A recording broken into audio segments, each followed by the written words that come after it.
ফার্মগেটে নিহত পথচারের পরিবারকে সহায়তার ঘোষণা দেয়া হবে চাকরি। টরন্টো নয়, কমান্ডার সোহেল কারাগারে আটক, কারা অধিদপ্তর। উপদেষ্টা পরিষদের সভা নভেম্বরে শেষ হবে। ইউএসএ রিপাবলিকান পার্টির মতো হাতি মার্কা পেল বাংলাদেশের রিপাবলিকান পার্টি।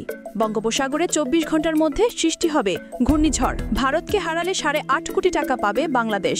নীলা চৌধুরীর দাবি, মর্গে নেয়ার পরও বেঁচে ছিলেন সালমান শাহ। রাজধানীর ফার্মগেটে মেট্রো রেলের পিলারের বিয়ারিং প্যাডের আঘাতে নিহত পথচারীর পরিবারকে 5 লাখ টাকা সহায়তা দেবে সরকার। তার পরিবারের কেউ কর্মক্ষম বা বেকার থাকলে যোগ্যতা অনুযায়ী চাকরির ব্যবস্থা করা হবে। ঘটনা তদন্তে 5 সদস্যের কমিটি গঠন করেছে মন্ত্রণালয়। হাসপাতালে মেট্রো রেল দুর্ঘটনায় নিহত আবুল কালামের মরদেহ দেখতে গিয়ে উপদেষ্টা বলেন যে রাজধানীর আগারগাঁও থেকে উত্তরা অংশে মেট্রো রেল চলাচল শুরু হয়েছে। বাকি অংশ চালু করতে কিছুটা সময় লাগবে, কারণ ক্রেন আনতে হবে এবং পুনরায় যাতে দুর্ঘটনা না ঘটে সেজন্য মেরামতের পর পরীক্ষা নিরীক্ষা করতে হবে। চট্টগ্রাম বন্দরের সাবেক চেয়ারম্যান রিয়ার অ্যাডমিরাল অবসরপ্রাপ্ত মোহাম্মদ সোহেলকে টরন্টোতে দেখা গেছে বলে সামাজিক যোগাযোগ মাধ্যমে ছড়িয়ে পড়া তথ্য সম্পূর্ণ মিথ্যা ও গুজব বলে জানিয়েছে বাংলাদেশ কারা অধিদপ্তর। কারা অধিদপ্তর জানিয়েছে তিনি বর্তমানে কেরানীগঞ্জ কারাগারে আটক আছেন। জনগণকে বিভ্রান্তিকর তথ্য বা গুজবে বিশ্বাস না করার আহ্বান জানিয়ে জেল কর্তৃপক্ষ আরও জানায়, সোশ্যাল মিডিয়ায় ছড়ানো এসব পোস্টের সঙ্গে বাস্তবতার কোনো সম্পর্ক নেই।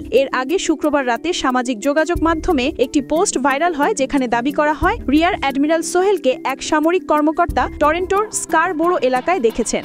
অন্তর্বর্তী সরকারের উপদেষ্টা পরিষদের সভা নভেম্বরেই শেষ হয়ে যাবে বলে জানিয়েছেন তথ্য উপদেষ্টা মাহফুজ আলম। তিনি বলেন, সংস্কার কমিশন থেকে 23টি আশু বাস্তবায়নযোগ্য প্রস্তাব তোলা হয়েছে। মন্ত্রণালয় পর্যালোচনা করে 13টি প্রস্তাব বাস্তবায়ন করছে। নভেম্বরে ক্যাবিনেট ক্লোজ হয়ে যাবে, তাই যা করার আগামী মাসের মধ্যেই করতে চাই। মাহফুজ আলম বলেন, এগুলো খুব বড় কিছু নয়, তবে আমাদের সময়সীমা আগে ছিল 3 মাস, এখন আছে 1 মাস, কারণ এসব কাজ ক্যাবিনেটের অনুমোদনেই করতে হবে অথবা নীতিমালা প্রণয়ন করে বাস্তবায়ন করতে হবে, যেগুলো নভেম্বরে পরে আর করা সম্ভব হবে না। আগামী 1 সপ্তাহের মধ্যে সাংবাদিকদের ন্যূনতম বেতন নির্ধারণ করে দেওয়া হবে জানিয়ে তথ্য উপদেষ্টা বলেন, অন্তত 9ম গ্রেডের কাছাকাছি যেন বেতন হয় সে ব্যবস্থা করা হচ্ছে।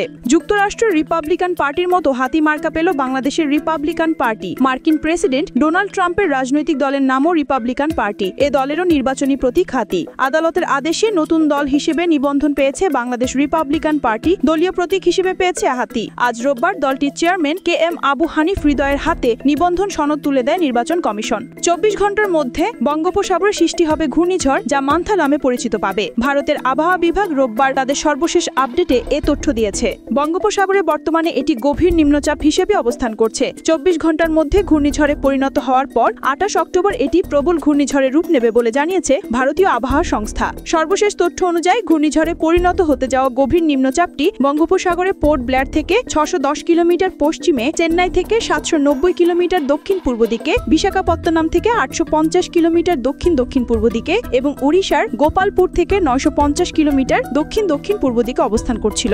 নারী ওয়ানডে বিশ্বকাপে লিগ পর্বের শেষ ম্যাচে বাংলাদেশের প্রতিপক্ষ ভারত। 8 দলের বিশ্বকাপে টেবিলের তলনিতে আছে বাংলাদেশ। 6 ম্যাচ শেষে তাদের সংগ্রহ 2 পয়েন্ট। 6 থেকে টুর্নামেন্টে শেষ করার সুযোগ আছে বাংলাদেশের সামনে। সেক্ষেত্রে প্রাইজ মানি হিসেবে $7 কোটি পাবে দলটি। বাংলাদেশি মুদ্রায় এর পরিমাণ প্রায় 8 কোটি 60 লাখ টাকা। 6 থেকে টুর্নামেন্টে শেষ করা মোটেও সহজ হবে না বাংলাদেশের জন্য। লিগ পর্বের শেষ ম্যাচে ভারতের বিপক্ষে জিততে হবে তাদের। একই সঙ্গে ইংল্যান্ড ও নিউজিল্যান্ড ম্যাচের সমীকরণও পক্ষে আসতে হবে। ইংলিশদের কাছে হারতে হবে নিউজিল্যান্ডকে। দুটি সমীকরণ মিলে গেলে কেবল মোটা অঙ্কের অর্থ নিয়ে ফিরতে পারবে বাংলাদেশ। 4 পয়েন্ট নিয়ে বর্তমানে টেবিলে 6 আছে নিউজিল্যান্ড। হাসপাতালের মর্গেও বেঁচে ছিলেন চিত্রনায়ক সালমান শাহ। সম্প্রতি এমনটি দাবি করেছেন নায়কের মা নীলা চৌধুরী। দীর্ঘ 29 বছর ছেলে হত্যার বিচারের দাবি করা এ মা এবার বিশেষ সাক্ষাৎকারে নায়কের মরদেহ ও ময়না তদন্ত নিয়ে চাঞ্চল্যকর তথ্য দেন। সালমান শাহের মৃত্যুর দিনের কথা মনে করে সংবাদ মাধ্যমে নীলা চৌধুরী দাবি করেন, সুপরিকল্পিতভাবে তার ছেলেকে খুন করেছেন খুঁটা। ছেলের মৃত্যুর খবর পেয়ে যখন ওই ফ্ল্যাটে ছুটে যান, দেখেন অন্য দিনের চেয়েও বেশি পরিপাটি ছিল ওই দিনের ফ্ল্যাট। এটা কিভাবে সম্ভব বলে প্রশ্ন ছোড়েন সালমানের মা। 1996 সালের 6 সেপ্টেম্বর রাজধানী নিউ স্কটন রোডের স্কটন প্লাজার একটি ফ্ল্যাটে মারা যান ঢালিউডের স্বপ্নের নায়ক খ্যাত সালমান শাহ। তার মৃত্যুকে